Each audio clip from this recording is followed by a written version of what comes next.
दिमाग की कमजोरी, खूबसूरत जेल, पुरसकून नींद और घुटनों के दर्द में मुफीद सर दर्द, नज़ला, जुकाम, ये सारी बीमारियों का शर्तिया इलाज है खसखस का हलवा। बहुत ही मज़ेदार तैयार होता है और बनाना भी बहुत ही आसान है। ख़ास तौर पर उन बच्चों के लिए जो पढ़ाई वगैरह में बहुत मेहनत करते हैं या दिमागी काम करने वाले लोगों के लिए ये खसखस का हलवा एक बहुत ही मुफीद ग़िज़ा है। सबसे पहले खसखस को साफ़ करना बहुत ज़रूरी होता है क्योंकि इसमें मट्टी, रेत वगैरह बहुत होती है और ये एक पानी से साफ़ नहीं होती। तकरीबन 3-4 मरतबा इसको धोना पड़ता है। धोने का तरीका ये है कि हम इसको नथार कर धोएंगे। ये देखिए, खुश्क करने के बाद अब इसको हमने पीसना है। इसको ग्राइंडर में मैंने नहीं किया, कुंडी में हम हल्का हल्का इसको पीस लेंगे। पीसने के बाद खुश्क मेवाजात है। खुश्क मेवाजात इसकी इस हलवे की खास तौर पर जान है। खुश्क मेवाजात आप जितने भी डालेंगे इससे इसका टेस्ट और ज्यादा बढ़ेगा। यहाँ मैंने तकरीबन 100 ग्राम अखरोट की गिरी ली है। उसको भी हम हल्का हल्का दरदरा सा पीस लेंगे। बहुत ज्यादा बारीक नहीं पीसना, दानेदार होना चाहिए।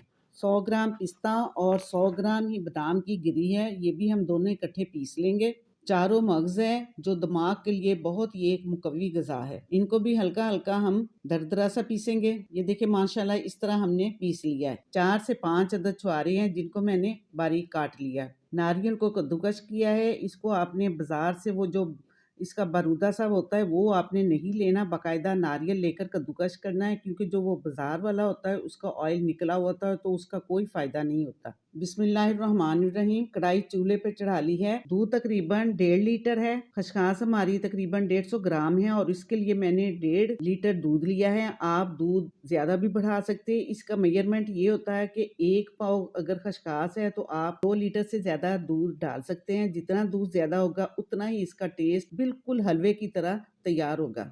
अब हमने इसको मीडियम आंच पे पकाना है, आंच तेज नहीं होनी चाहिए। माशाल्लाह ये देखें, दूध कड़कर आधा रह गया है। अब इस पॉइंट पे दूध आधा रह गया तो इस पॉइंट पे मैंने तकरीबन ताज़ी बिल्कुल फ्रेश मलाई ली है। आधी प्याली मलाई डाल रहे हैं जिससे इसका टेस्ट बहुत ज्यादा अच्छा होगा। और इसी पॉइंट पे हम जो मेवाजात हमने हल्के हल्के क्रश किए वो डालेंगे और थोड़ा सा नारियल मैंने रख लिया है जो बाद में हम ऊपर गार्निश के लिए इस्तेमाल करेंगे। जितने हमने मेवाजात क्रश किए वो सारे डाल देंगे।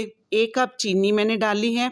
चीनी आप अपने टेस्ट के मुताबिक डाल सकते हैं। चीनी डालने के बाद थोड़ी सी आंच तेज करेंगे क्योंकि चीनी का पानी निकलता है तो वो हमने खुश्क करना है। चीनी और मेवाजात डालने के बाद तकरीबन 15 मिनट में दूध तकरीबन खुश्क हो जाता है। तो जब दूध खुश्क हो जाए इसको चेक कर ले। एंड में हमने तकरीबन 3 से 4 खाने के चम्मच देसी घी डालना है जिससे हमने इसकी हल्की हल्की बुनाई करनी है। क्योंकि इसमें दूध डाला है तो दूध को बिल्कुल खुश्क होना चाहिए। जब दूध खुश्क हो जाएगा तो ये इसके खराब होने के इम्कान बहुत ही कम रह जाते हैं। तो माशाल्लाह एंड में हम घी डालकर इसको हल्का हल्का बुनाई करेंगे। तो ये देखिए, माशाल्लाह दूध बिल्कुल खुश्क हो चुका है और हलवा हमारा बिल्कुल ड्राई हो गया और इसने घी भी छोड़ दिया है। अल्हम्दुलिल्लाह, देखें खसखस का हलवा कितना जबरदस्त तैयार हुआ है। अगर आपको मेरी ये वीडियो पसंद आए तो इसको लाइक और शेयर करना, मेरे चैनल को सब्सक्राइब करना और बेल आइकन जरूर प्रेस करना। शुक्रिया। अल्लाह हाफिज।